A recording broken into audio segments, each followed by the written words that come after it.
امروز پرزیدنت جمهوری تاجیکستان پیشوای ملت محترم امامعلی رحمان و رئیس مجلس ملی مجلس عالی جمهوری تاجیکستان رئیس شهر دوشنبه محترم رستم امامعلی از پرورشگاه نهال و گل بوته‌های نادر جمعیت دارای مسئولیت محدود کشور سبز بازدید نمودند. 20 فوریه پرزیدنت جمهوری تاجیکستان پیشوای ملت محترم امامعلی رحمان و رئیس مجلس ملی مجلس عالی جمهوری تاجیکستان رئیس شهر دوشنبه محترم رستم امامعلی از پرورشگاه نهال و گل بوته‌های نادر جمعیت دارای مسئولیت محدود کشور سبز بازدید نمودند. اطلاع داده شد که مساحت زمین خواجگی 45 گکتار را تشکیل داده در حدود آن زیاده از 100 نمود گل بوته‌های نادر و 40 نمود نهال درختان آرایشی که تخمی آنها از داخل و خارج کشور آورده شده است با توسعه عالمان کشت و پرورش کرده می شود. مقصد از تشکیل کار در خواجگی مطابق سازی نوع و نمودهای گل و بوته و نهال درختان به اقلیم تاجیکستان می باشد. این است که طرز و اصول کشت و پرورش آنها از جانب متخصصان صاحب تجربه به راه مانده شده است. به سرور دولت اطلاع دادند که در مساحت 2 گکتار و 20 صدیک زمین در خواجگی گلپروری گرمخانه با نصب تکنولوژی معاصر بنیاد یافته است. در گرمخانه نهال درختان و گل و بوته‌های گرمی دوست پرورش و به اقلیم تاجیکستان مطابق کرده می شوند. در سال 2024 متخصصان را برای گذاشتن یک دوره آموزشی به خارج کشور فرستاده بودیم. در این جمعیت همچنین نفران زیاد به کار جلب کرده شدند که در مجموع هم دائمی و هم موسمی از 17 تا 100 نفر را تشکیل می نماید. اصول آبمانی نیز با طور معاصر یعنی قطرگی به راه مانده شده است.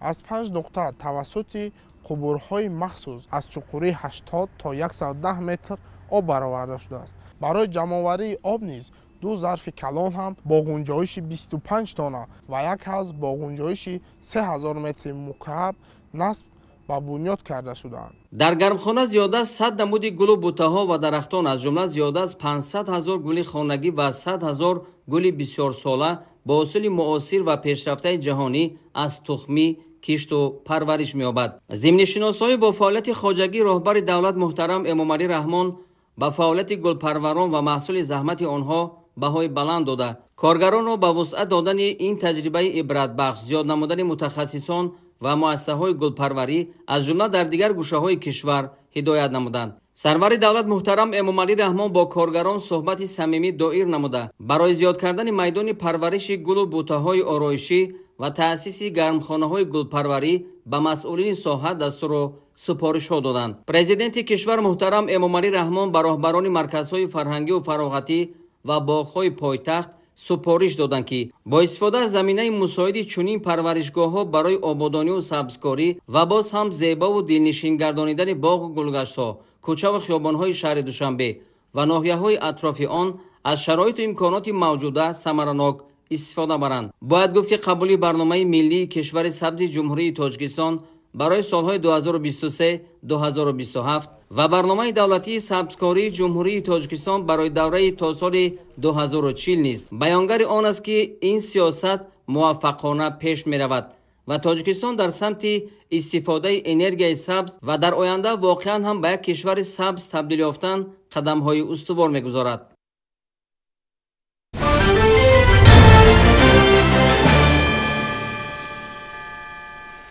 در مملکت چهاره‌بینی‌ها وابسته به معرکه مهم سیاسی در پیش ایستاده. انتخابات وکیلان مجلس نمایندگان مجلس عالی جمهوری تاجیکستان و وکیلان مجلس‌های محلی ادامه دارند. در همین زمینه در شهر خاروغ ولایت مختار کوهستانی بدخشان جلسه کاری کمیسی‌های حوزوی انتخاباتی با اعضای участкه‌های انتخاباتی دایر گردید.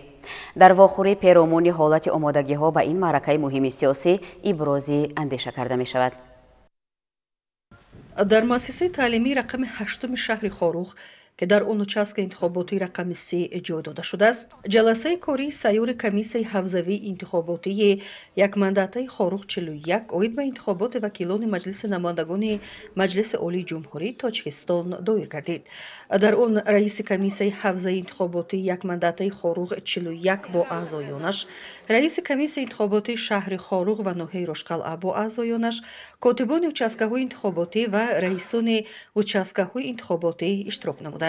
дар ҷаласа бори дигар вобаста ба омодагии участкаҳои интихоботӣ аз назаргузаронӣ ва дуруст бароҳмонии нақшаҳои тақвимӣ, бароҳмонии навбатдории участкаҳои интихоботӣ, санҷиши омодагии маркази иттилоотӣ ва бо ҳуҷҷатҳои ташвиқотӣ ҷиҳозонидани онҳо, муайян кардани шароит барои гузаронидани ташвиқоти пеш аз интихоботии номзадон ба вакилии Маҷлиси намояндагони Маҷлиси Олии Ҷумҳурии Тоҷикистон ва ғайра масъалаҳо мавриди баррасӣ қарор гирифтанд. Арамбегим Маҳтоб Шоҳзода, раиси комиссияи ҳафзаи интихоботии якмандатии ҷумҳуриявии Хоруғ рақами 41 баён дошт, ки интихобот ба шаҳрвандон имкон медиҳад, ки иродаи сиёсии худро баён намоянд ва шахсони арзандаи худро интихоб кунанд, яъне ҳамин тариқ ба қабули қарорҳо дар мақомоти ҳокимияти давлатӣ таъсир расонанд. Номбурда изҳор дошт, ки интихоботи вакилони мардумӣ баёнгари иродаи мардум ва иштироки аҳолии кишвар дар идоракунии давлатӣ мебошад. дар ҷаласаи сайёр иштирокдорон баёни афкор намуда иброз доштанд, ки дар ҳавзаи интихоботии якмандатии ҷумҳуриявии Хоруғ 41 ҳамаи омодагии участкаҳои интихоботӣ тибқи талаботи дастурамал баромада шудааст. баён гардид, ки дар ҷумҳурии Тоҷикистон интихобот тибқи конститутсия баргузор мешавад ва номзадҳо ва ҳизбҳои сиёсӣ ҳуқуқ доранд ташвиқоти пеш аз интихоботии худро тибқи қонунгузории ҷумҳурии Тоҷикистон бароҳмода, ташвиқоти пеш аз интихоботии худро як рӯз пеш аз интихобот қатъ намоянд.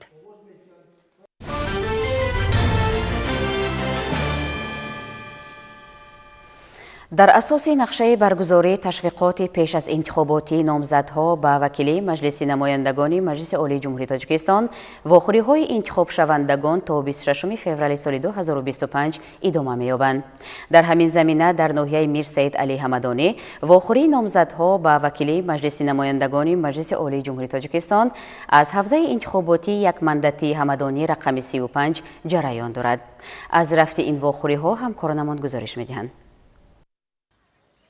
дар ноҳияи ба номи Мир Саид Али Ҳамадонӣ вохӯрии номзадҳо ба вакили Маҷлиси намояндагони Маҷлиси Олии Ҷумҳурии Тоҷикистон аз ҳавзаи якмандатии интихоботии рақами 35 бо интихобкунандагон доир гардид. дар ҳавзаи мазкур номзадии 4 нафар аз ҳизбҳои сиёсӣ ва тариқи худпешбарӣ ба қайд гирифта шудааст. номзад аз ҳизби халқи демократии Тоҷикистон Саидзода Фирдавс ҳамроҳ, Одинаев Файзимат Назирмадович аз ҳизби аграрии Тоҷикистон, Маҳмадшоев Мустафо Ҷангиевич ва Давлатзода Иноят Маҳмадулло тариқи худпешбарӣ мебошанд. дар вохӯрӣ барои шиносоӣ бо номзадҳо ва шахсони бо эътимоди номзадҳо ба вакили Маҷлиси намояндагони Маҷлиси Олии Ҷумҳурии Тоҷикистон то 5 дақиқа ҷудо карда шуд, ки номзадҳоро бо интихобкунандагон шинос намуданд.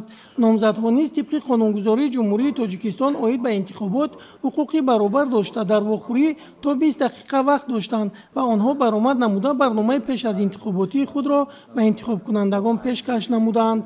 аз рӯи регламент ҳамаи номзадҳо ба вакили Маҷлиси намояндагони Маҷлиси Олии Ҷумҳурии Тоҷикистон имкон пайдо карданд, ки бо интихобкунандагон мулоқот намоянд.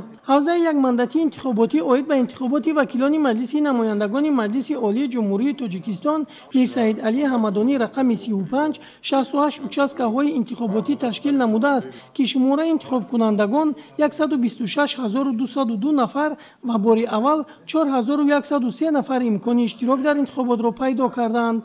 мувофиқи нақшаи ҳавза 20 вохӯрии номзадҳо бо интихобкунандагон дар кӯчаю маҳаллаҳо ва ҷамоатҳои деҳот ташкил карда мешавад, ки то имрӯз номзадҳо 4 вохӯрӣ гузарониданд.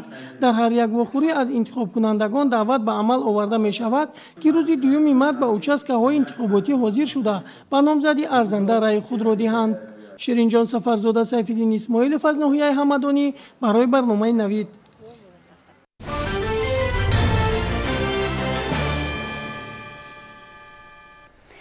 имрӯз дар хадамоти алоқаи назди ҳукумати ҷумҳурии Тоҷикистон дар заминаи омӯзиши паёми солонаи президенти ҷумҳурии Тоҷикистон муҳтарам Эмомалӣ Раҳмон ба Маҷлиси олӣ таҳти унвони паём роҳнамо барои иҷрои ҳадафҳои шоиста ҳамоиши илмӣ назариявӣ доир шуд. ширкаткунандагони чорабинӣ роҷеъ ба вазифагузориҳои роҳбари давлат бобати рушди бештари соҳаҳои иқтисодии миллии кишвар ибрози андеша карданд.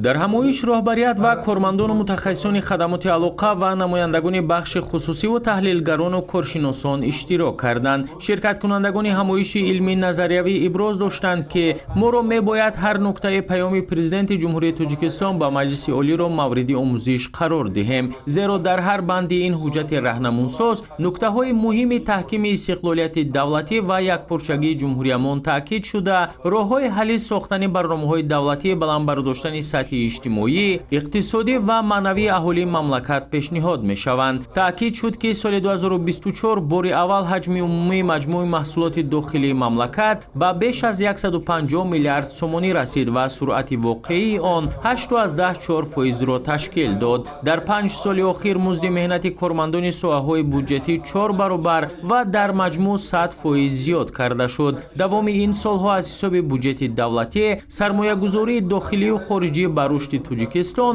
беш аз 197 миллиард сомонӣ равона гардида, ҳазорҳо иншооти нави иҷтимоиву иқтисодӣ аз шифохонаю кӯдакистонҳо то роҳу пулҳои автомобилгарди замонавӣ ва эстакадаҳои seqabata бунёд гардиданд. нотиқон иброз доштанд ки дар паёми президенти ҷумҳурии Тоҷикистон ба Маҷлиси олӣ омадааст ки соли 2025 оид ба пешгирии таъсири хавфҳои эҳтимолӣ ба иқтисоди миллӣ, ташаккули иқтисоди сабз, рақамикунонии хизматрасонии давлатӣ ва истифодаи васеъи ҳисоббаробаркуниҳои ғайринақдӣ тадбирҳои мушаххас андешида шаванд. дар робита ба ин сарвари давлати Тоҷикистон пешниҳод намуданд ки солҳои 2025-2030 солҳои рушди иқтисоди рақамӣ ва инноватсия эълон карда шаванд. дар иртибот ба ин фармони президенти ҷумҳурии Тоҷикистон аз 8 январи соли 2025 ба имзо расид. таъкид гардид ки ҳадафи фаъолияти давлату ҳукумати Тоҷикистон аз қабули стратегияҳо, нақшаҳо ва барномаҳо, имзои қарорҳо ва фармонҳо, сохтмон ва таҷдиди роҳу пулҳо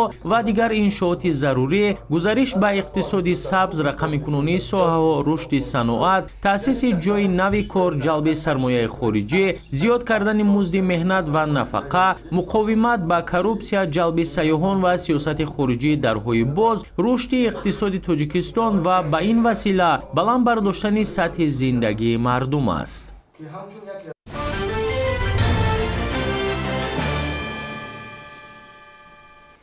طبق فرمان پرزیدنت جمهوری تاجیکستان محترم امامعلی رحمان تا 1 ینوری سال 2027 به همان نمود سنجش‌های فعالیت سوبیکت‌های صاحبکاری به استثنای سنجش‌های مقامات انداز مراتوری اعلام کرده شد.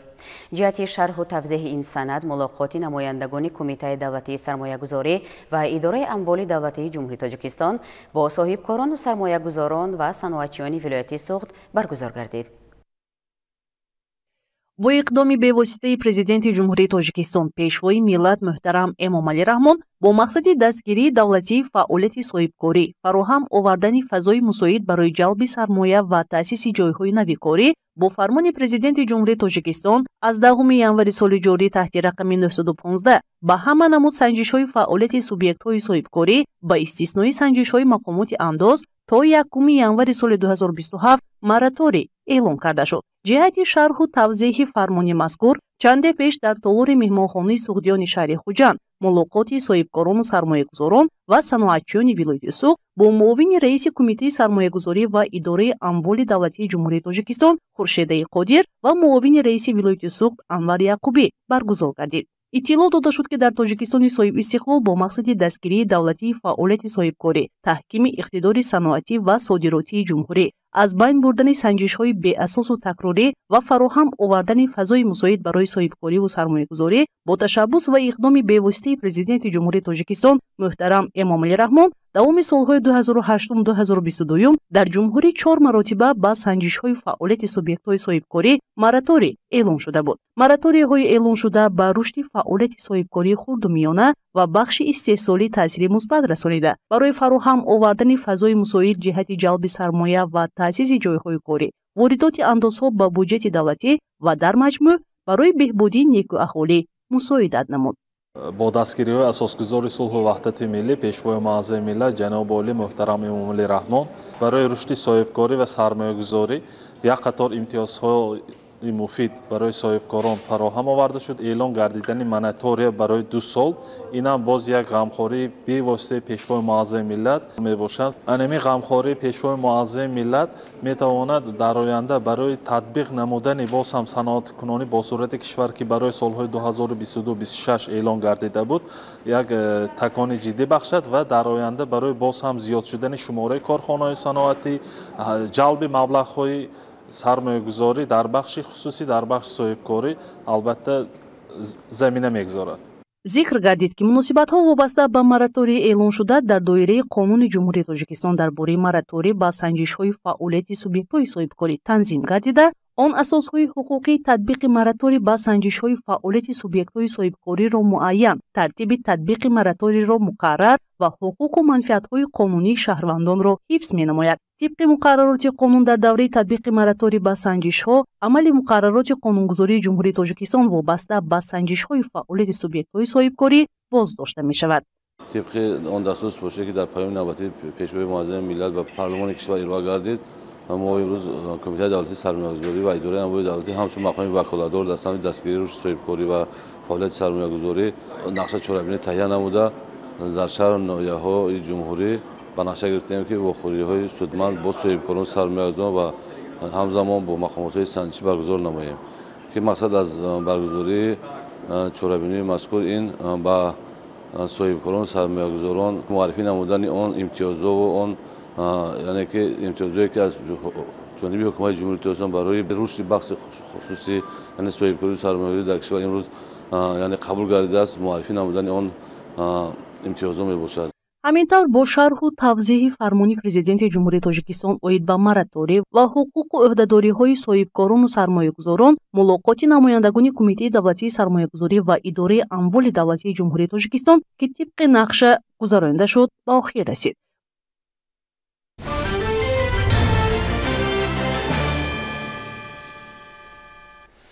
ҷиҳати дар амал татбиқ намудани барномаи давлатии кабудизоркунии ҷумҳурии тоҷикистон барои давраи то соли 2040 ҳамчунин бобати вусъат бахшидани корҳои ободонӣ ба истиқболи ҷашни 35-солагии истиқлолияти давлатии ҷумҳурии тоҷикистон дар гӯшаву канори мамлакат тадбирҳои сабзу хӯрамгардонӣ идома доранд. чунин корҳои хӯрамгардонӣ дар марказ ва деҳоти ноҳияи Данғара ҳам идома дорад. Салоҳиддин Неъматов дар ҳамин мавзӯъ шарҳи бештар дорад. ҷиҳати сари вақт ва босифат анҷом додани маъракаи кабудизоркунӣ дар ноҳияи Данғара тибқи нақшачорабиниҳои матраҳ гардида, сокинон ва кормандони касбу кори гуногун дар ҳашари оммавӣ фаъолона ширкат намуда бо шинонидани неолҳои ороишию ҳамешасабз ва сояафкан, ҳамчунин гулу бутаҳои ороишӣ дар зебову назаррабо гардонидани муҳити зист саҳм мегузоранд. устодону донишҷӯёни донишгоҳи давлатии Данғара дар қатори кормандони дигар ташкилоту муассисаҳои ноҳия аксияи экологӣ ташкил намуда дар ин тадбир шумораи зиёди ниҳолҳои ороишиву ҳамешасабзи ба боду ҳавои минтақа мутобиқро бо риояи қоидаҳои агротехникӣ дар шафати роҳҳои мошингарди ноҳия шинониданд. бо ташаббуси мақомоти иҷрои ҳукумати давлатии ноҳияи Данғара, раёсати донишгоҳи давлатии Данғара ҳашари ниҳолшинонӣ ташкил карда шудааст. маъракаи мазкур дар ҳудуди ҷамоати деҳоти Корез, деҳаи Рахшонзамин роҳандозӣ карда истодааст.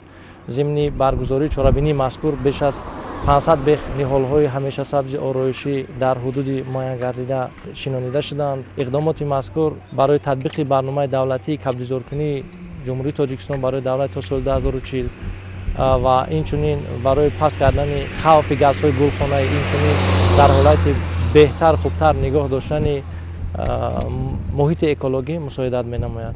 мавриди зикр аст ки кабудизоркунӣ шафати роҳҳои мошингарди дорои аҳамияти байналмилалӣ, ҷумҳуриявӣ ва маҳаллӣ, ҳамчунин мутобиқ намудани онҳо ба принсипҳои иқтисоди сабз яке аз ҳадафҳои муҳими роҳбарияти олии мамлакат маҳсуб меёбад.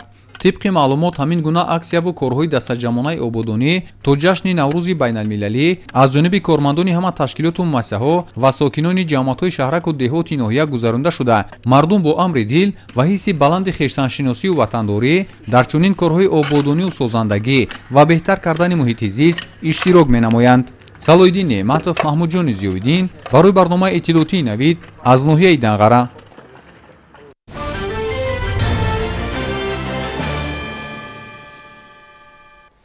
бо мақсади шиносоӣ бо вазъи омодагӣ ба мавсими киштибаҳорӣ дар ноҳияи Ёвон чорабинии омодагӣ ба хати тайёр баргузор гардида, тамоми техникаҳои кишоварзӣ аз назар гузаронида шуданд.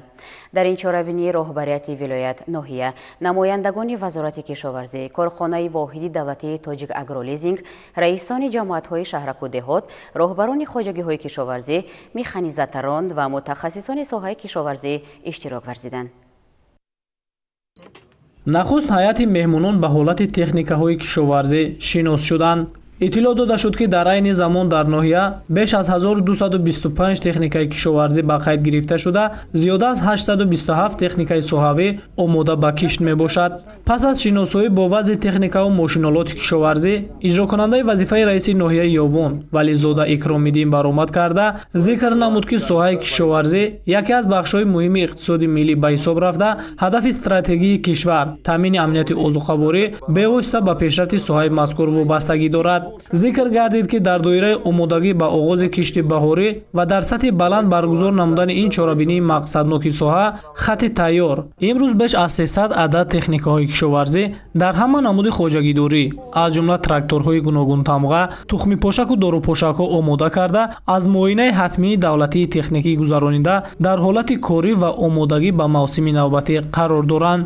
инчунин ҷиҳати бо сифати баланд анҷом додани шудгории заминҳо ва ба қоидаҳои хуби агротехникӣ ба роҳ мондани кишти зироатҳо 624 испор, 101 тухмипош, 1000 сихмола, 434 ядакҳои тракторӣ, 287 култиватор ва дигар мошинолот барои хизмат ба кишоварзон дар хоҷагиҳо омодаи кор мебошанд. гуфта шуд ки айни замон майдони умумии кишт дар ин ноҳия 22547 гектарро ташкил намуда, хоҷагидорон тибқи дурнамо дар зиёда аз 9923 гектари он кишти баҳориро ба сомон расонидаанд. зикр карда шуд ки дар доираи иҷрои дастуру супоришҳои роҳбарияти олии кишвар, масъулини соҳа, раисони ҷамоатҳои шаҳраку деҳот ва роҳбарони хоҷагиҳои деҳқониро зарур аст, то заминҳои дар ихтиёр доштаро дурусту оқилона истифода намуда, оид ба пешгирӣ кардан аз холимонии заминҳо, риояи таркиби кишт, роҳ надодан ба шуршавии заминҳо, таъмини нақшаи кишти пахта, ба роҳ мондани кишт бо усули муосири қатрагӣ ва дигар тадбирҳои соҳа чораҳои зарурӣ андешанд. дар ниҳояти чорабинии пешқадамони соҳа ва механизаторон барои фаъолияти пурсамар ва омодагии назаррасашон ба мавсими кишти баҳорӣ бо тӯҳфаҳои хотиравӣ сарфароз гардонида шуданд.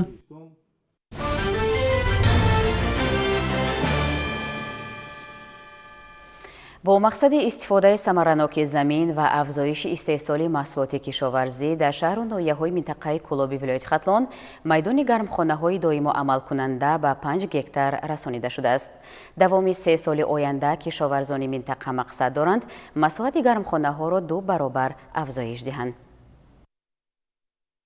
дар шаҳру ноҳияҳои Кӯлоби вилояти Хатлон кишоварзон бо истифода аз шароити мусоид ва бо мақсади саҳм гузоштан дар таъмини амнияти озуқавории кишвар, афзоиш додани маҳсулоти хоҷагии қишлоқ, истифодаи самаранок ва сарфакоронаи замин, майдони гармхонаҳоро сол ба сол васеъ менамоянд. кишоварзоне ки таҷрибаи хуби деҳқонӣ доранд, дар гармхонаҳо кучати помидору бодиринг ва дигар намуди зироатҳоро парвариш менамоянд. ҳангоми шинонидани зироатҳо ба навъи онҳо аҳамият дода, зироатҳоеро парвариш менамоянд ки ба шароити иқлими минтақа мусоид буда ҳосили фаровон медиҳанд.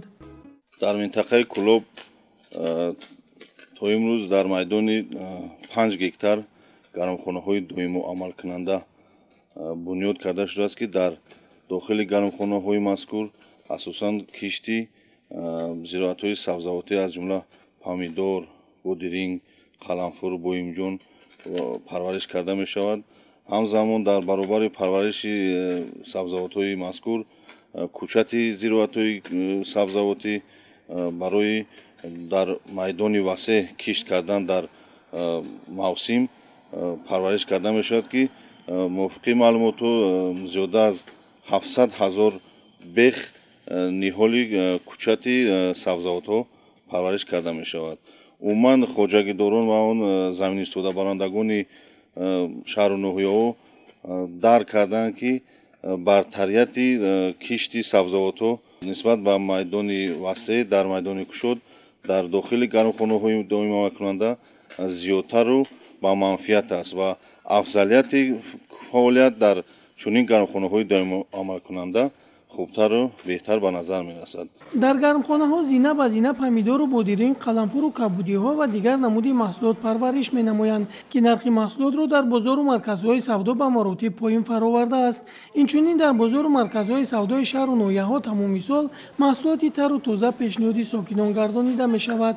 ба гуфти мутахассисони маркази бехатарии озуқаворӣ, сабзавоте ки аз гармхонаҳои ватанӣ ба бозор ворид мегарданд, нитраташон паст буда ба саломатии инсон зарар намерасонанд.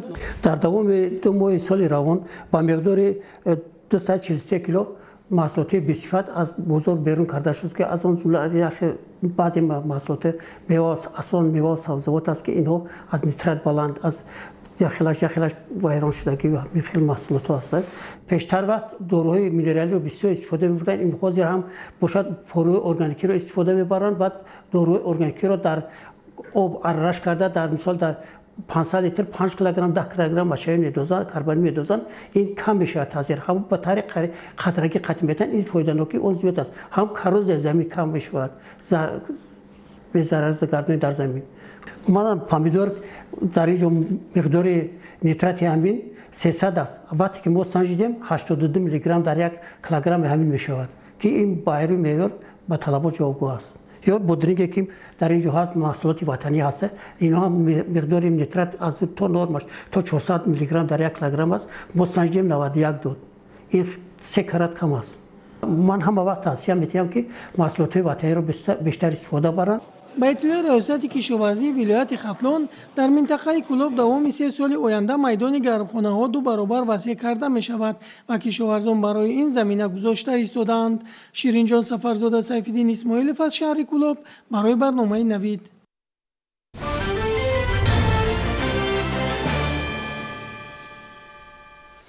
қувваҳои мусаллаҳи Тоҷикистон зодаи даврони истиқлол ва яке аз дастовардҳои муҳимтарини он ба ҳисоб рафта, аз рӯзҳои аввали таъсисёбӣ вазифаҳои муқаддасу пуршараф, ҳимояи соҳибихтиёрии давлат, таъмини намудани сулҳу субот, ҳифзи амнияти давлат ва ҷомеа ба дӯши он гузошта шудааст. бахшида ба рӯзи қувваҳои мусаллаҳи ҷумҳурии Тоҷикистон дар мамлакат тантанаҳои идона ҷараён доранд. ҳоло таваҷҷӯҳ кунед ба гузоришҳои ҳамкоронамон аз чорабиниҳои ҷашнӣ дар муассисаву идораҳои шаҳри Душанбе. 32-ин солгарди таъсисёбии қувваҳои мусаллаҳи ҷумҳурии Тоҷикистонро кормандони ниҳоди татбиқкунандаи сиёсати давлатии ҷавонон, Кумитаи кор бо ҷавонон ва варзиши назди ҳукумати ҷумҳурии Тоҷикистон бо як шукӯҳу шаомати хоса ва ташкили барномаҳои илмӣ, сиёсӣ, фарҳангию фароғатӣ таҷлил намуданд. Дар тадбири имрӯза ки ба хотири ин санаи фархонда дар толори Кумитаи кор бо ҷавонон рӯи даст гирифта шуд, роҳбарияти сохтори мазкур, намояндагони вазорати мудофиа, вазорати корҳои дохила, маориф ва беш аз 400 нафар намояндагони сохторҳои давлатӣ, афсарону сарбозон ва ҷавонони синни давлатӣ дар ҳамоиш иштироки фаъолона намуданд. Чорабинии нақши пешвои миллат дар ташаккул ва рушди қувваҳои мусаллаҳи ҷумҳурии Тоҷикистон унвон гардида, маърузачиён иброз доштанд ки беҳтарин ифодаи шукргузорӣ аз соҳиби ватан будан ва расидан ба қадри истиқлолияти миллӣ ва давлати соҳибихтиёр ин ватандӯстӣ буда, равшантарин изҳори ватандӯстӣ хизмат кардан ба ватан аст. Ватанро дӯст доштанд, бо он ифтихор кардан, барои ҳимояи он омода буданд, ба қадри сулҳу субот ва осудагии меҳан расидан аз ҷумлаи арзишҳое мебошад, ки ҷавонон ин ҳамаро мебояд дастури зиндагии худ қарор диҳанд, гуфта шуд дар ҳамоиш. Дар қисмати дуюми чорабинӣ собиқадон ва афсарону сарбозони фаъоли қисмҳои ҳарбии пойтахт қадрдонӣ гардиданд. чун анъана дар арафаи солгарди қувваҳои мусаллаҳи ҷумҳурии Тоҷикистон, муассисаи давлатии осорхонаи миллии дастгоҳи иҷроияи президенти ҷумҳурии Тоҷикистон дар ҳамкорӣ бо вазорати мудофиа, Кумитаи ҳолатҳои фавқулодда ва мудофиаи гражданӣ вохӯрӣ бо афсарону сарбозони шуҷои ватан ва чорабиниҳои фарҳангиро баргузор мекунад. дар чорабинии навбатӣ аз ҷониби нотиқон зикр шуд, ки артиши миллии ҷумҳурии Тоҷикистон соли 1993 бо талошҳои бевоситаи президенти ҷумҳурии Тоҷикистон, сарфармондеҳи олии қувваҳои мусаллаҳи ҷумҳурии Тоҷикистон муҳтарам Эмомалӣ Раҳмон дар шароити мушкил таъсис ёфта, марҳилаҳои ниҳоят вазнинро тай кард ва ҳоло ба сипари боэътимоди ватан ва таъминкунандаи амният дар мамлакат мубаддал гаштааст.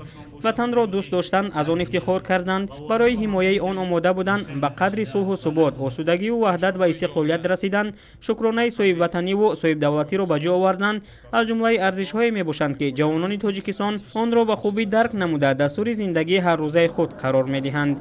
استخوان ملی به افتخار 32 سالگی قواهای مسلح جمهوری تاجیکستان تصمیم گرفته است که شروع از سنه 17 تا 21 فوریه سال جاری 2200 نفر افسران و سربازان را به طور رایگان به تماشای اکسپوزیسیا و چهاربینی‌های جشنی استخوان ملی جلب نماید.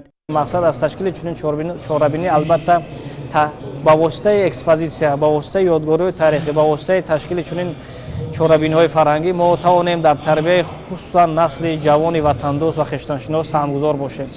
از جانب کارمندان استخوان ملی برای افسران و سربازان شجاع وطن جهت شناسایی بیشتر داشتن با تاریخ و فرهنگ پرقنوات خلق تاجیک اکسکورسیاها برگزار می شود. همزمان با مقصد در روحیه وطندوستی تربیت نمودن نسل جوان با اشتراک ادیبان، اهل صنعت، افسران و سربازان، دانشجویان مؤسسه‌های تحصیلات عالی و خوانندگان مؤسسه‌های تعلیمی پایتخت چهاربینی‌های فرهنگی با پیشنهاد شعر و سرودهای وطندوستانه برگزار کرده می شود.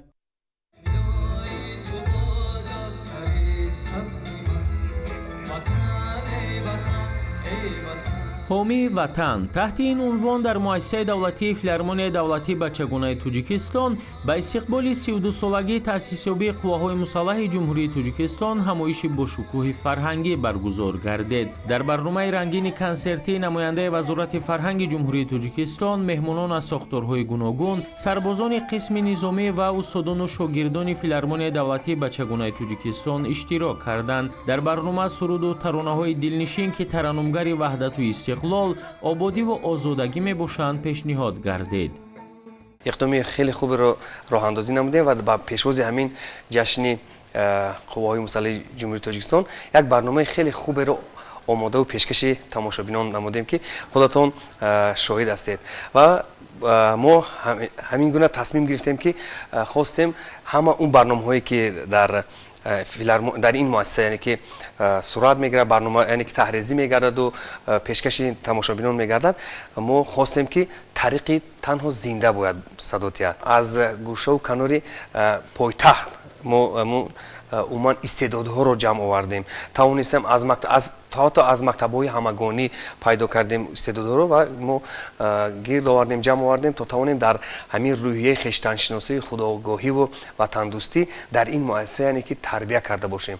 اشتراک کنندگان پیشنهادی چنین سرود و ترانه‌های دلنشین و رقص‌های جذاب را با ذوق تماشا کرده به هنر و استعداد تربیت گیرندگان فیلارمونی دولتی بچگانه تاجیکستان بهای بلند دادند، زیرا در این مؤسسه استادان صاحب تجربه و شاگردان درس میگویند و آنها را همچون متخصصان کسبی تربیت می‌نمایند. واقعا هم جوهر اصلی ارتش ملی تاجیکستان را وطندوستی و صداقت، جوانمردی و جسارت، قهرمانی و شجاعت و فداکاری و متانت تشکیل می‌دهد. تعلیم گیرندگان مکتب اینترنتی رقم 1 برای کودکان یتیم شهر دوشنبه نیز با برگزاری جمع‌آمد عیدانه روز تأسیسیابی قواهای مسلح جمهوری تاجیکستان را تجلیل نمودند. در آغاز چهاربینی رهبریت این مؤسسه تعلیمی سخنرانی نموده، حاضرین و در سیمای آنها تمام مردم کشور را به مناسبت روز ارتش ملی تهنیت گفتند. ذکر شد که قواهای مسلح کشور در تامین صلح و ثبات و وحدت و یگانگی تاجیکستان نقش گذار بوده، استواری پایه‌های دولتداری و آرامی و آسودگی در جمهوری از آن وابستگی زیاد دارد. زیرا به تاکید ناطقان در سالهای اول فعالیت ارتش ملی وظیفه‌های بسیار دشوار را بر دوش داشت و تا امروز به خاطر تامین ترتیبات جمعیتی و فضای آرام مملکت سهم خود را می‌گذارد. تاکید گردید که زیر رهبری پرزیدنت کشور محترم امامعلی رحمان شرایط خدمت در قسم‌های نظامی سال تا سال بهتر شده، قواهای مسلح جمهوری تاجیکستان امروز قادر است منفعت‌های دولت صاحب استقلالمان را سربلندانه حمایت نمایند. تدریجاً بهتر شدن تامینات قسم‌های نظامی، شکلاً و مضموناً تغییر یافتن جریان کارهای تربیوی و سیاسی، منتظم گذراندن مشق‌های حربی باعث روز از روز افزودن مهارت کسبی و جنگی سربازان می‌گردند. گفته شد در همایش تقدیم سپاسنامه و افتخارنامه به یک قطار کارمندان و خوانندگان فعال و برنامه فرهنگی در اجرای تعلیم گیرندگان مکتب اینترنتی رقم 1 برای کودکان یتیم شهر دوشنبه بخشیده به روز تأسیسیابی قواهای مسلح جمهوری تاجیکستان انجام بخش تدبیر عیدانه بود.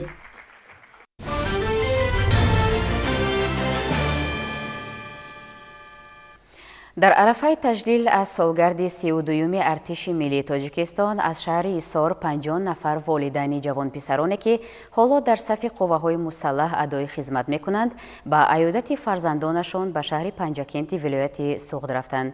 در این باره همکارمان بختیار قادرزاده گزارش آماده نموده است که حالا منظور شما می‌گردانیم. با مقصد شناسایی با شرایط بودوباشی نوازکاران در صف قواهای مسلح جمهوری، گروهی کلان والدین سربازان عبارت از 50 نفر از جماعت‌های شهرک و دهات شهر حصار به یکی از قسم‌های حربی وزارت مدافع جمهوری تاجیکستان واقع در حدود شهر پنجکنت ولایت سوغد رفتند. والدین سربازان را در این سفر نمایندگان مقامات اجرایی حکومت دولتی، کمیته اجرایی حزب خلقی دموکراتی تاجیکستان در شهر حصار، بخش کار با جوانان و ورزش، کمیسریت حربی شهر، شعبه کار با زنان و عائله، سابقه‌داران جنگ و مهنت شهر همراهی نمودند. تشکیل عیادت سربازان در قسم‌های حربی و شناسایی والدین با شرایط خدمت به حکم عنعنه درآمده، آن همساله با تشبث مقامات اجرایی حکومت دولتی راه‌اندازی می‌شود. این امکان می‌دهد تا والدان از نزدیک با فرزندان خود که در قسم‌های نظامی مملکت قرار دارند دیداربینی نمایند. من امروز خیلی خرسند میباشم که در این صف قواهای مسلح جمهوری تاجیکستان خدمت کرده ایستادم و طولی 1 سال و 11 ماه میشه من در این صف خدمت میکنم. خدمت خیلی خوب میباشد و خرسند از آن میباشم که در چنین وطن آباد و زیبا خدمتم را دوام داده ایستادم.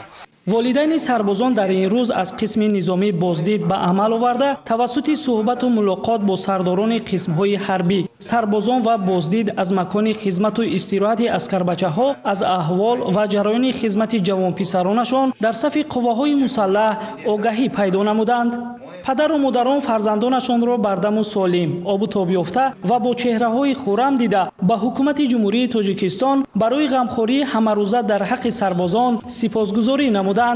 همچنین طبق برنامه چاره‌بینی به افتخار روز قواهای مسلح جمهوری تاجیکستان با مساعدت مقامات اجرایی حکومت دولتی شهر حصار برای افسران و سربازان و پدر و مادران آنها در آشخانه قسم حربی دسترخوان عیدانه آراسته شد.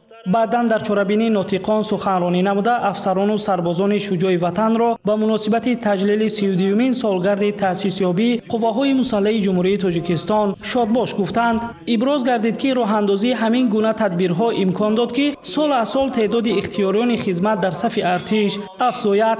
در چاره‌بینی تنتنوی رهبریت قسم حربی و سربازان شجاع با سپاسنامه‌ها سرفراز گردانیده شدند. در فروردی چاره‌بینی برای بالیدرویی خدمتچیان قسم حربی هنرمندان بخش فرهنگ شهر حصار سرود و ترانه‌های وطن دوستانه را پیشکش نمودند و در هوای موسیقی روح بخش سربازان تا در دلخوشی نمودند.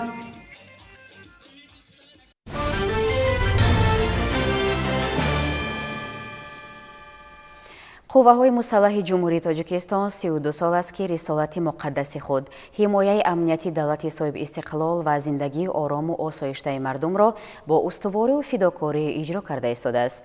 با افتخار از خدمت‌های فرزندان فرزانه ملت و تجلیل از 32مین سالگرد تأسیس یابی قوه‌های مسلح در دانشگاه دولتی باختر به نام ناصری خسرو تحت عنوان حامیان وطن چاره‌بینی با شکوه عیدانه برگزار گردید.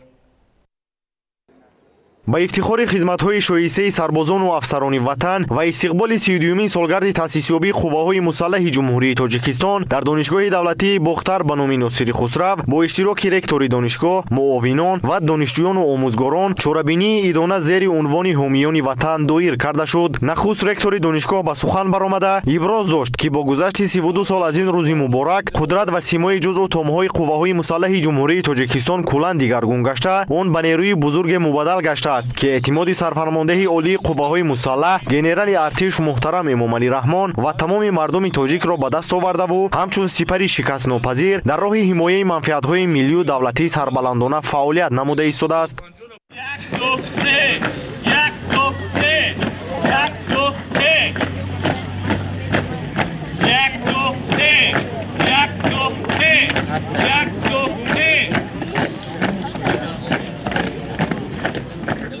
همه ساله 23 فوریه روز ارتش ملی در سرتاسر کشور عزیزمون با یک شکوه و شهامت خاصه تجلیل کرده می شود. اگر ما یک اند که به عقب نگاه کرده باشیم مشاهده میکنیم که واقعا هم ساختار ارتش ملی کشورمون بعد از به دست آوردن استقلالیت دولتی با یک نیرو و قدرت و توانایی خود در منطقه و در سطح جهانی کاملا فرق کننده است و همه این پیشرفت دستاوردها و دیگرگون شدن همون قسم‌های نظامی از نگاه لوازمات و تجهیزات‌های ساختار نظامی در کشورمان در واقع شهادت آن است که این ساحه واقعا هم مهم این ساحه واقعا هم محافظت کنندگان مرز و بوم کشور سال به سال حالت و شرایط‌ها خوبتر و بهتر می‌گردد. در ادامه چاره‌بینی از جانب دانشجویان دانشگاه، مشق‌های صف‌آرایی و قدمزنی، گشت‌های نظامی، نمایش محاربه‌های تن به تن و ارج‌گذاری به پرچم ملی در سطح بلند دایر گردید. طبر اطلاع داده شد در دوره دعوت بهاری سال 2024 از حساب دانشگاه بیش از 250 نفر دانشجویان با خواهش خود به صف قوه‌های مسلح جمهوری برای ادای خدمت پیوسته امروز با حس بلندی وطندوستی خدمت نموده ایستادند. امروز در دانشگاه دولتی بختر به نام ناصر خسرو در پرتو روز ارتش ملی چاره‌بینی با شکوه برگزار گردید و برگزار کردن چاره‌بینی با شکوه در دانشگاه دولتی بختر به نام ناصر خسرو گواهی از آن است که در واقع امروز جوانانی که در این بارگاه علم و معرفت تربیت می‌یابند در واقع یکی از سمت و ساحه‌های تربیت این جوانان این تربیت نمودن آنها برای محافظت وطن عزیزمان است. قسمت جنبسته چاره‌بینی در کاخ فرهنگی دانشگاه ادامه یافته با یک قطار آموزگارانی که برای تربیت وطن‌دوستی و خویشتن‌شناسی سهم گذاشتند افتخارنامه و سپاسنامه تقدیم کرده شد. چاره‌بینی با سرود و ترانه و رقص‌های موزون دسته هوسکاران دانشگاه انجام یافت. محمد رضا شریفزاده، طالب جان سیفов برای برنامه اطلاعاتی نوید از شهر بختر.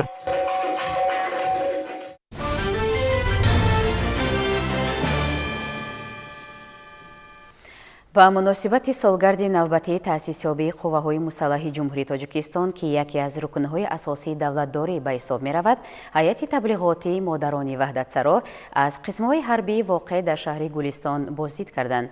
این چاره‌بینی تحت عنوان بیرو فرزند خدمت بر وطن کن صورت گرفت. تفصیلات بیشتر در این خصوص.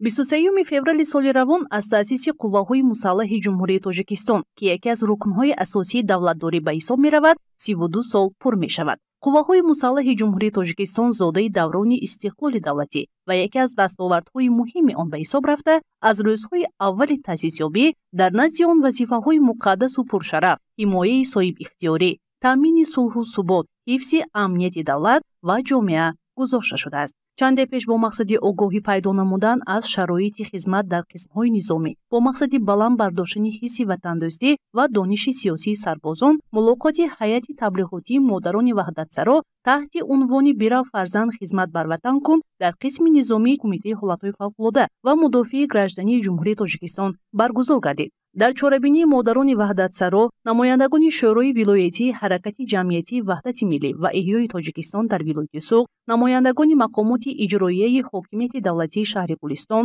устодони донишгоҳҳои олӣ, адибон ва намояндагони комиссарияти ҳарбии вилоят иштирок ва суханронӣ намуданд. қайд карда шуд, таҷрибаи давлатдории миллату халқиятҳои олам собит сохтааст ки ҳастии ҳар як кишвар ва рушди озодонаи он бе қувваҳои мусаллаҳи пуриқтидори худ вуҷуд дошта наметавонад, чунки ин қувва таъминкунандаи амнияти кишвар буда оромиву осоиштагии мардум ва суботи давлатро таъмин менамояд. мақсади баргузории чунин чорабинӣ барои баланд бардоштани ҳисси ватандӯстии сарбозон мебошад. вақте ки модарон бо сарбозон суҳбату вохӯриҳо мегузаронанд, сарбозон рӯҳбаланд шуда кӯшиш мекунанд ки хизмати ватан модарро бо сари баланд ба анҷом расонда ба назди падару модарони худ баргарданд. дар даврони соҳибистиқлолии кишвар аз тарафи сарфармондиҳи олии қувваҳои мусаллаҳи ҷумҳурии тоҷикистон президенти кишвар муҳтарам эмомалӣ раҳмон ба артиши миллӣ таҳкиму тақвият бахшида шуда он ба яке аз нерӯи пурқувват табдил дода шуд ки он ҳам сулҳу суботро дар кишвар пойдор нигоҳ медорад, ҳам марзу буми ватанро ҳимоя менамояд. артиши миллӣ рамзи шуҷоату қаҳрамонӣ ва сипари боэътимоди истиқлолии кишвар аст. имрӯзҳо аз тарафи ҳукумати ҷумҳурии тоҷикистон дар тамоми минтақаҳои кишвар қисмҳои низомӣ бо тамоми шароити мусоид барои хизмати сарбозону афсарон бунёд гаштааст. шарту шароит дар қисми ҳарбӣ خیلی خوب بوده. مناسبت افسران و سربازان خیلی خوب می باشد و از جوانان امروزه تاکید به عمل می آورم که قرض شهروندی خود را آمده ادا نمایند. در ادامه چاره‌بینی از جانب نمایندگان شورای ولایتی، حرکت جمعیتی وحدت ملی و احیای تاجیکستان در ولایت سوخت و مقامات اجرایی حاکمیت دولتی شهر گلستان تحفه‌ها از قبیل موادهای خوراکه و کتاب‌های بدیعی تقدیم کرده شد. سپس مهمانان از جای خواب، آشخانه و دیگر اتاق‌های یاری‌رسانی قسم نظامی بازدید به عمل آورده با شرایط بود و باش سربازان آشنایی پیدا کردند. امروز به عنوان وحدت‌سرا برای دیداربینی ما آمده، همچون مادر با ما صحبت نموده، ما را به دوست داشتنی وطن هدایت نمودند. ما کوشش میکنیم که جواباً به این غمخواری حکومت جمهوری تاجیکستان با سری بلند خدمت نموده، مردم وطن را حمایت نماییم و با سری بلند به نزد پدر مادر برگردیم. همین طور ملاقات هیئت تبلیغاتی مادران وحدت‌سرا در قسم نظامی 45025 کمیته حالت‌های فوق‌العاده و مدافع گراجدانی جمهوری تاجیکستان با برگزاری برنامه رنگین کنسرتی به آخر رسید.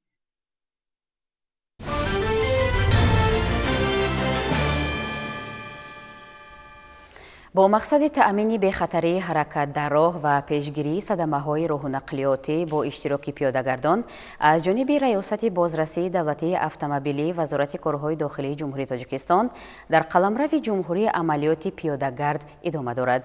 نتیجه چند روزی برگزاری این چاره‌بینی نشان داد که در بعضی حالت‌ها قاعده‌های حرکت در راه از جانب پیاده‌گردان و رانندگان رعایت نمی‌شوند. ریاست بازرسی دولتی اتومبیلی در موافقه با راهبریت وزارت کارهای داخلی جمهوری تاجیکستان از 15 تا 25 فوریه سال جاری در قلمرو مملکت عملیات پیاده‌گرد را راه‌اندازی نموده است. این عملیات به خاطر پیشگیری و کاهش دادن حادثه‌های راه و نقلیات با اشتراک پیاده‌گردان در تمام قلمرو جمهوری تطبیق کرده می شود. نتیجه های گذراندن عملیات مذکور نشان داد که نو واسطه از جای داشتن اینفراستراکچور موجوده حرکت بی خطر در کوچه و راه‌ها، گذرگاه‌های زمانوی زیرزمینی و روی زمینی برای عبور پیاده‌گردان از آن به طور لازمی استفاده نبرده جان خود و دیگران را زیر خطر می‌گذارند. باید ذکر نمود که عملیات پیاده‌گرد همساله طبق نقشه از جانب کارمندان بازرسی دولتی اتومبیلی در قلمرو کشور منتظم گذرانیده می شود. هرچند که این عملیات با کاهش یافتن شماره حادثه‌های راه و نقلیات با اشتراک پیاده‌گردان باعث گردیده است، ولی تا هنوز در نظام حرکت بی خطری راه رخ دادن صدمه‌ها با اشتراک پیاده‌گردان یکی از مشکلات‌های جدی باقی می‌ماند. این در حالی است که سر کرده از پایتخت جمهوری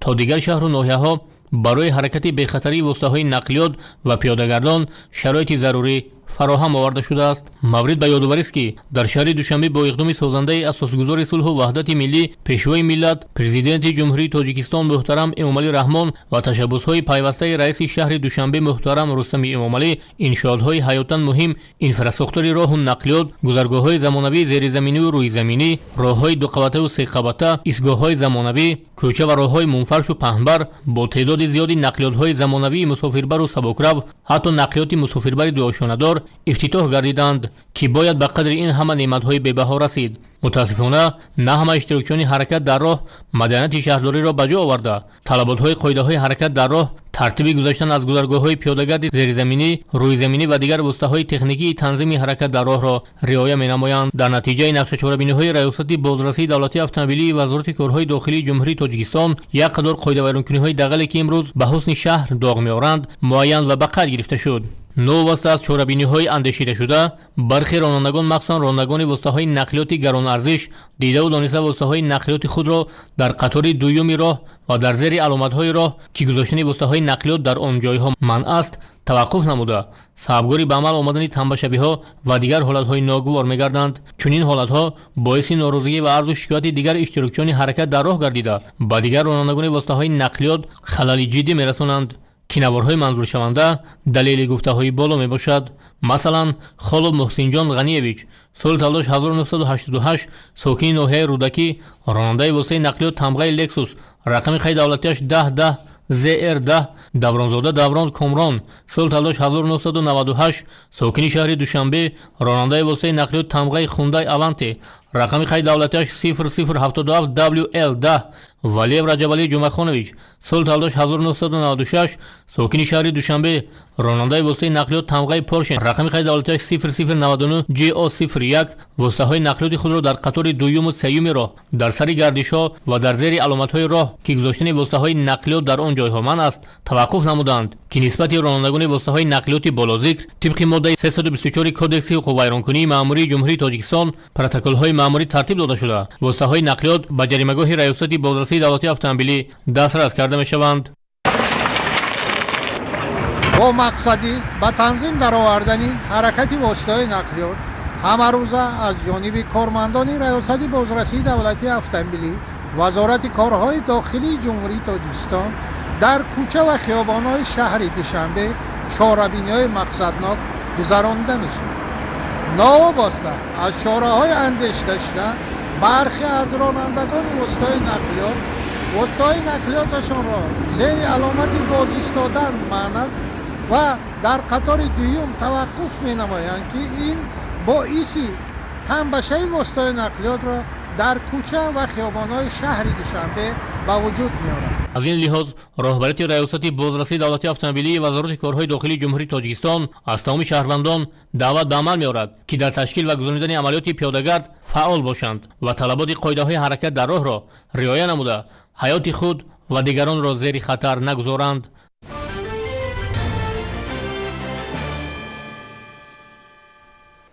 бо дастгирии ҳукумати ҷумҳурии тоҷикистон давоми чанд сол аст ки дар доираи барномаи дастгирии ятимон аз ҷониби ҷамъияти ҳилоли аҳмари аморати муттаҳидаи араб ва ҷамъияти ҳилоли аҳмари тоҷикистон корҳои хайриявию эҳсонкорӣ ҷиҳати дастгирии ятимон дар шаҳру ноҳияҳои ҷумҳурии тоҷикистон ба роҳ монда шудааст.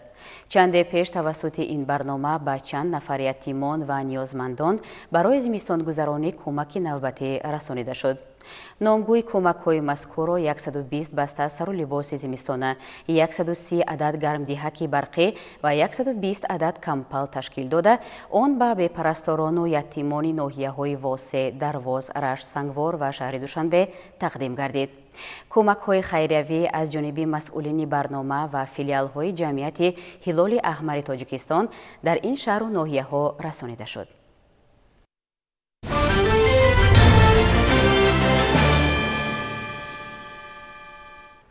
дар коллеҷи кӯҳӣ ба номи Сороҷон Юсуфова бахшида ба рӯзи байналмилалии забони модарӣ ҳамоиши илмӣ амалӣ баргузор гардид. дар чорабинии аҳли илму адаби кишвар хос аз забоншиносон иштирок ва суханронӣ намуданд. ҳамоиши илмӣ амалии рӯзи ҷаҳонии забони модарӣ бо ибтикороти муассисаи давлатии коллеҷи кӯҳӣ ба номи Сороҷон Юсуфова рӯй даст гирифта шуда, дар кори он роҳбарияти муассиса, аҳли адаб, забоншиносон ва ҳайати бисёрнафараи омӯзгорону донишҷӯёни ин даргоҳ иштирок намуданд. гуфта шуд, ки тибқи қарори иҷлосияи 30-юми конференсияи генералии ЮНЕСКО ҳамасола 21 феврал рӯзи ҷаҳонии забони модарӣ таҷлил карда мешавад, ки дар Тоҷикистон низ ин санаро бо ташкили ҳамоишҳои сатҳи баланд истиқбол мегиранд. дар ҷамъомад мавқеъ ва нақши забони модарии тоҷикӣ дар пойдории давлатдории миллӣ муҳим ва аввалиндараҷа ҳисобида шуд. гуфта шуд, ки забони тоҷикӣ дар байни забонҳои ҷаҳон яке аз бойтарин, ғанитарин, ширинтарину гуворутарин забон ба шумор меравад. иштирокдорони ҳамоиш ҳамзамон доир ба забони шоҳномаи безаволи Абулқосим Фирдавсӣ ва пойдор нигоҳ доштани забони тоҷикӣ дар арсаи байналмилалӣ мубодилаи афкор намуданд. нотиқон иброз доштанд, ки ҳадаф аз эълони рӯзи ҷаҳонии забони модарӣ ҷалби таваҷҷӯҳи оламиён ба гуногунрангии забонҳо ва рушду инкишофи онҳо буда, ҳамзамон ба таҳаммулпазирӣ ва ҳамдигарфаҳмиву муколама барои наздикшавиву ҳамкории мутақобилаи миллатҳои гуногун мусоидат менамояд.